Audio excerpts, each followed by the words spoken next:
We're pitting kids against one another, not for their ability. Competition is one thing, but to compete because of some arbitrary designation from the top down because of race, that is insidious and wrong for both the individual and for the country.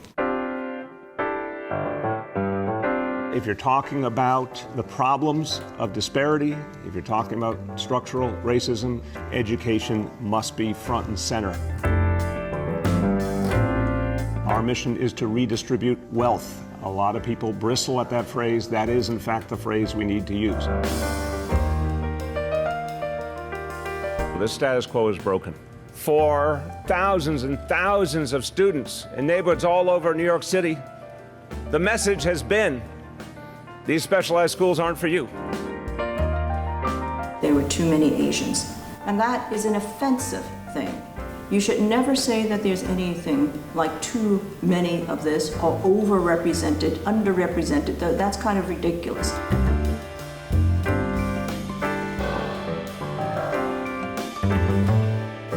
I received a letter from Chancellor Porter.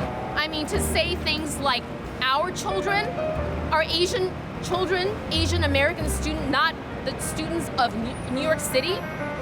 Who is she defining as our? She was trying to find instead scapegoats. That is unacceptable.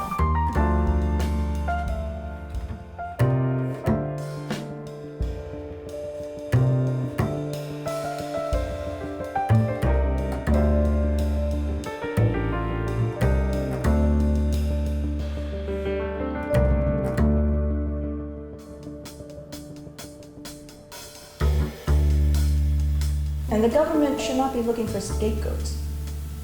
It's too easy. It means that they don't have to fix any of the problems.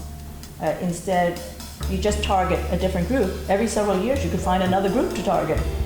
And that doesn't solve the problem. Chancellor Porter and all the rhetoric from certain politicians and certain religious leaders are saying the same using the same language. We don't belong. We are having special advantages. We are white adjacent. We are part of white supremacy. We are cheating the system. You can't really set up a precedent saying that all Asians are super smart or something like that, because that's an extremely dangerous precedent. Asian students are just sort of being discriminated against because they're seen as part of the majority now. It's just that they're trying really hard, they're putting in so much work, and it's just sort of being ignored because they're not the race you want to see in these schools. People aren't numbers. You can't base, there are real people in the statistics. There are real people losing that opportunity. It's pretty upsetting to me to know that the reason is merely because of race. There is a very serious system in New York that costs money to prep for these tests. We're spending thousands of dollars on special tutors, on programs to ace the test, which Black and Latino parents can't afford. They're white adjunct. They're white privilege. No, they're not. They're actually the poorest minority in New York City. Right. When my daughter goes to school, Stuyvesant High School, about 70% of the Asian children are in the free lunch program. Are they children of Chinese billionaires living in Soho? This is not about a meritocracy. This is about a wealth autocracy, if you will. And Asian folks have been, many of our allies have stood with us, but many have not, because it's really all about the Benjamins. It's about their bottom line. They're not rich kids, they're not private school kids. They're, a lot of them are immigrants, people from immigrant families who are just doing their best, and these kids put in so much hard work, a lot of time. First of all, most Asians who take the SHSAT also don't get in. It's not like magic that if you're Asian, you get in. I was going to tutoring at the same time I was going to school. Right after school, basically getting home 8 o'clock every night. Took the SHSAT.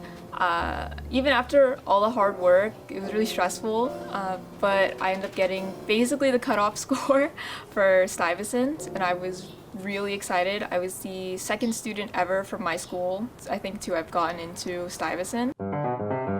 these schools are amazing schools.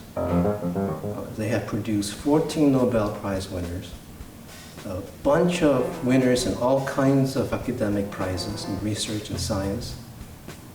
Brooklyn Tech is the biggest of the special ed high schools.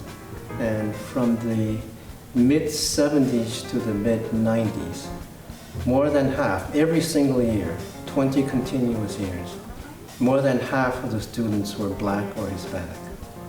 They took the test. So for people to say the test is racist, it doesn't make sense. What happened? Why now are there single-digit numbers? I'll tell you why.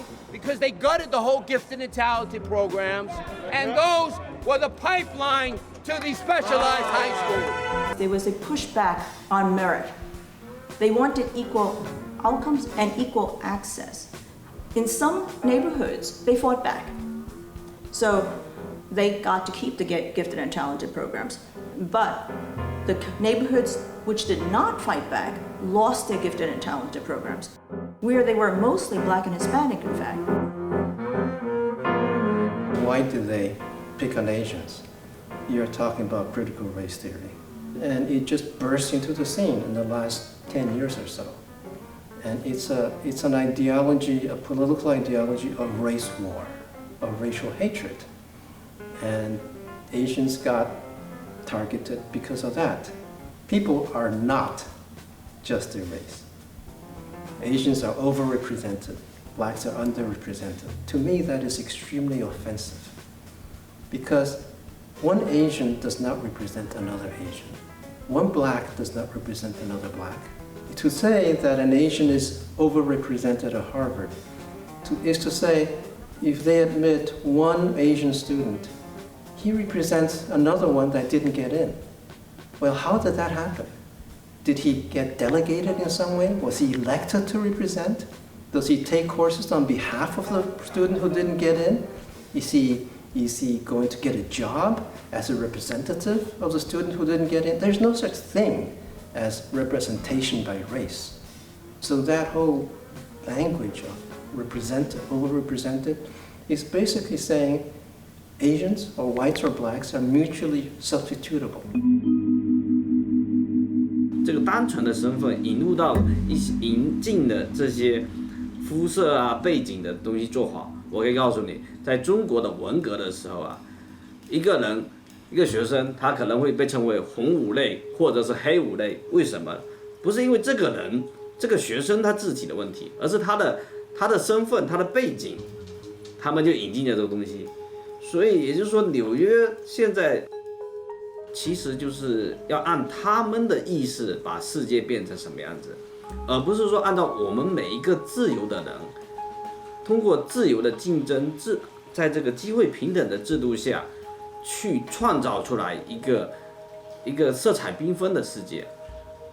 所以他们的这种做法，它跟共产主义的那种集权的共产主义其实是非常相似的。And when you have the mayor and chancellor pretty much saying that the Asians do not belong there just because they are Asians, that's a very hateful thing. When you say that in the schools you could be excluded just because of your race. You can be judged, you can be punished for your race. That's the same thing when somebody goes out and sees somebody on the street who's Asian and says, I'm going to punish you for being Asian.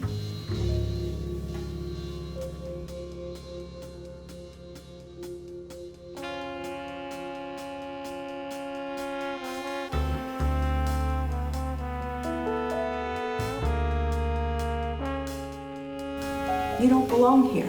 It's the same thing when they say you don't belong here in a school, you don't belong here in the streets, and you slug them. That's a horrible thing to teach them from very early ages. I think that America is a unique experience in diversity. It promises everyone in the world, around the world, that they'll have an opportunity to come, if they come here, to do their best. I don't think any other country in the world does that. When teachers ask us in a classroom, I think Sometimes not even one student is not a first-generation American.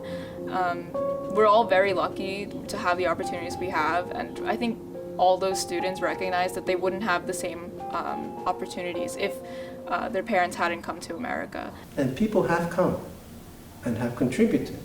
And the only way you can make such different people work together is by telling them you all have equal rights under the law, regardless of where you came from.